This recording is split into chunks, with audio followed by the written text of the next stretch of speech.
శ్రీమాత్రే నమ. జయ గురు దత్తాత్రేయ నమ. ఈ వీడియోలో మనం ధనుస్సు రాశి వారికి వాడు జీవితంలో ఏ విధంగా ముందుకు వెళ్ళాలి, ఏ రంగంలో బాగా రాణించగలుగుతారు, అసలు ఏ విషయంలో జాగ్రత్త తీసుకోవాలి అన్న విషయాన్ని మనం పరిశీలిద్దాం. ధనుస్సు రాశి సహజంగా రాశి చక్రంలో ఈ 9వ రాశి అవటం వల్ల ఇది ఒక భాగ్యరాశి, ఒక విధంగా అదృష్టవంతులనే చెప్పచ్చు. ఈ రాశిలో జన్మించిన వారు బాగా విద్యావంతులు, తెలివైనటువంటి కుటుంబంలో జన్మిస్తారు. వీళ్ళ పెద్దవాళ్ళు అంటే వీళ్ళ పూర్వీకులు ఏదో ఒక రంగంలో టాప్లో ఉండి ఉంటారు అన్నమాట. అంటే గత జన్మలో పూర్వపుణ్యం వల్ల వీళ్ళ పెద్దలు చేసుకున్నటువంటి దైవ కార్యక్రమాలు, ధర్మ కార్యక్రమాల వల్ల ఈ లగ్నంలో లేదా ఈ రాశిలో జన్మిస్తుంటారు ఈ రాశివారు. అంటే వీళ్ళకి ఎక్కడికి వెళ్ళినా కూడా మంచి గుర్తింపు, గౌరవం పొందుతూ ఉంటారు. సాధారణ జీవితాన్ని గడపలేకపోతుంటారు అన్నమాట. అంటే మిగతా వాళ్ళగా ఎక్కడ పడితే అక్కడికి వెళ్ళటం, ఏది పడితే అది తినటం, అలాగే తిరగడం, ఇవన్నీ కూడా కొద్దిగా రిస్ట్రిక్షన్గా ఉంటాయన్నమాట. అంటే ఎవరు మనల్ని ఏమనుకుంటారో, ఈ సినిమాకి వెళ్తే ఎవరేమనుకుంటారో, ఈ హోటల్కి వెళ్తే ఏమనుకుంటారో, ఇలాగా జీవితాన్ని చాలా ఒక సెన్సిటివ్గా, చాలా మొగమాటంగా జీవితాన్ని ముందుకు తీసుకెళ్తూ ఉంటారు. అంటే విద్యా సంబంధించిన విషయాల్లో నిరంతరం ఏదో కొత్త విషయాలు తెలుసుకోవడం, దైవ సంబంధించిన విషయాలు తెలుసుకోవడం జరుగుతుంటుంది. అంటే పుట్టుకతోనే కొంత విజ్ఞానాన్ని, జ్ఞానాన్ని కలిగి ఉంటారు ఈ రాశివారు. అయితే ఏదో కారణాల వల్ల వీళ్ళు జన్మించిన తర్వాత వీళ్ళ యొక్క కుటుంబం ఆర్థిక పరిస్థితి కొంత దెబ్బతింటడం. ఎందుకంటే వీళ్ళు పుట్టినప్పటికే కొంత లాస్లో ఉంటారన్నమాట. కుటుంబ స్థానంలో శని సంబంధించింది, 12వ స్థానం 8వ స్థానం అవడం వల్ల వీళ్ళ యొక్క ఇంప్రూవ్మెంట్కి ఈ కుటుంబ సభ్యులంతా సపోర్ట్ చేయలేకపోతుంటారు అన్నమాట. అంటే మంచి పాఠశాలలో జాయిన్ చేయడం, అలాగే ఇతనికి కావాల్సినవన్నీ సమకూర్చడం, ఇవన్నీ కూడా పెద్దగా చేయలేకపోతుంటారు. అందువల్ల ఈ రాశి వారికి బిగినింగ్ ఆఫ్ ది లైఫ్ చాలా స్ట్రగుల్తో కూడుకొని ఉంటుందన్నమాట. చాలా నెసరీస్కి ఇబ్బంది పడుతూ, చదువులో కూడా ఎంత తెలివితేటలు ఉన్నా కూడా సరిగ్గా విద్యని కంప్లీట్ చేయలేకపోతుంటారు.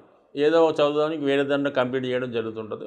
ఆ విధంగా beginning of the life struggle పడుతుంటారు. అయితే వీళ్ళు హాస్టల్లో ఉండి కానీ, దూరంగా ఏదన్నా వేరే ప్రాంతంలో ఆశ్రమ పాఠశాలలో ఉన్నప్పుడు బాగా రాణించగలుగుతుంటారు. అంటే గురుకులంలో లాంటివి ఉన్నప్పుడు, ఎందుకంటే వీడు స్వభావసిద్ధంగా మరి ఈ ధర్మానికి, ఇటువంటి శాస్త్రాలకి సంబంధించిన, అంటే పురాతన శాస్త్రాలకి సంబంధించి వేదాలకి, అటువంటి కోర్సుల్లో బాగా రాణించగలుగుతారు. అలాగే ఏంటంటే ఆశ్రమ పాఠశాలలో, వేద పాఠశాలలో, దేవాలయాల్లో అలాగ చదువుకున్నప్పుడు ఆ రంగాల్లో టాప్గా రాణించగలుగుతుంటారు. సాధారణ విద్యలో మాత్రం కంపల్సరీగా ఇబ్బంది కలుగుతుంది, కేవలం కుటుంబ పరిస్థితుల వల్ల.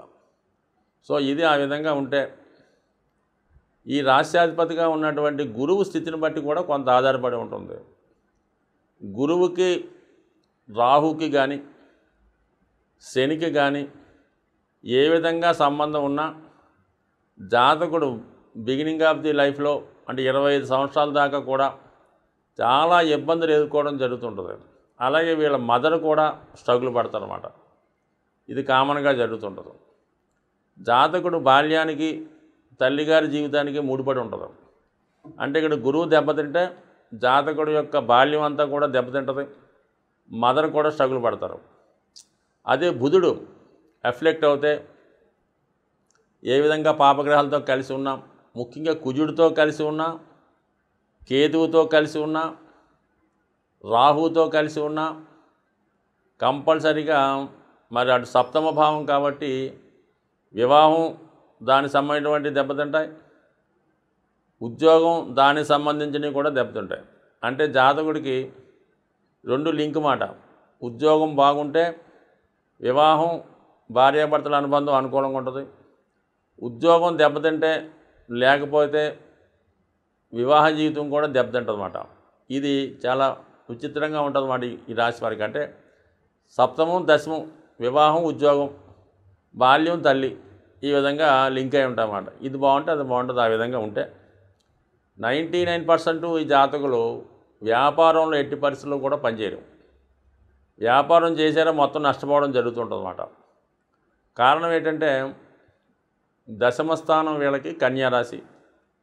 ఆ కన్యారాశి ఏమో సహజంగా 6వ రాశి. అంటే కేవలం సర్వీస్ వరకే వీళ్ళు పనిచేస్తారు తప్ప వ్యాపారానికి పనిచేయరు. ఆ విధంగా ఉంటుంది. సో అలాగే సహజ తృతీయ స్థానం వీళ్ళకి సప్తమ స్థానం. అంటే మేషం నుంచి మిథునం 3వ రాశి. ఇది ధనుసు రాశికి 7వ రాశి. దానివల్ల ఒక తెలిసిన సర్కిల్లోనూ బంధువర్గం నుంచే భార్య వచ్చినప్పుడు కూడా మరి కామన్గా సహజంగా అర్థం చేసుకోలేకపోతుంటారు అన్నమాట. ఈ విధమైనటువంటి స్థాయి విధంగా ఉంటుంది. ఇక కంపల్సరీగా పిల్లలు వీళ్ళకి దూరంగా ఉంటారన్నమాట. వాళ్ళు ఎంత టాప్గా ఉంటారు. ఏ విదేశంలోనో చక్కగా మంచి ఉద్యోగాలు చేస్తూ ఇంప్రూవ్మెంట్ అవుతారు. అంటే ఎలాగా పంచమాధిపతి వ్యయాధిపతి కూడా అవడం వల్ల పిల్లలు దూరంగా ఉన్నారు. అంటే వీళ్ళ యొక్క సంతానం 2 అవనండి 3 అవనివ్వండి దూరంగా ఉన్నాలంటే వాళ్ళు కంపల్సరీగా చాలా అదృష్టవంతులై బాగుంటారు అన్నమాట. లేదు వీళ్ళ దగ్గరే ఉన్నారంటే మాత్రం కంపల్సరీగా ఆ సంతానం ఇంప్రూవ్మెంట్ అవ్వలేదని కామన్గా అనుకోవచ్చు. అలాగే ఎంటర్టైన్మెంట్ వల్ల కానీ స్పెక్యులేషన్ వల్ల కానీ షేర్ మార్కెట్ వల్ల కానీ కంపల్సరీగా నష్టపోతారు. 100కి 100 పాళ్ళు ఈ జాతకుడికి లవ్ అఫేర్స్ కలిసి రావన్నమాట. పంచమం వ్యయం అవటం వల్ల ఏంటంటే కంపల్సరీగా లవ్ అఫేర్ ఫెయిల్ అవుతుంది. ఎట్టి పరిస్థితుల్లో కూడా అనుకున్న అమ్మాయిని కానీ అబ్బాయిని వివాహం చేసుకోలేకపోతారు. దానివల్ల కొద్ది నష్టాలు చికాకు కూడా కలుగుతూ ఉంటుంది. సో అది వేరే సంగతి పక్కన పెడితే మొత్తం మీద కుజుడి ప్రభావం ఇలా ఉంటుంది. అలాగే అదే కుజుడు దశమంలో కానీ ఉండడా జీవితంలో కంపల్సరీగా ఒకసారి జీరోకి రావడం జరుగుద్ది. వృత్తిలో చాలా స్ట్రిక్ట్గా ఉన్నప్పుడు కూడా ఉద్యోగంలో కూడా భంగం కలుగుతుంది అన్నమాట. ఈ విధంగా కొంత ఇబ్బంది పడతారు. అంటే కుజుడు ఒక విధంగా ఈ జాతకుడు శుభుడైనప్పుడు కూడా వ్యాధిపతిగా ఉండడం వల్ల అటువంటి ఇబ్బందులు కలిగిస్తుంటాడు.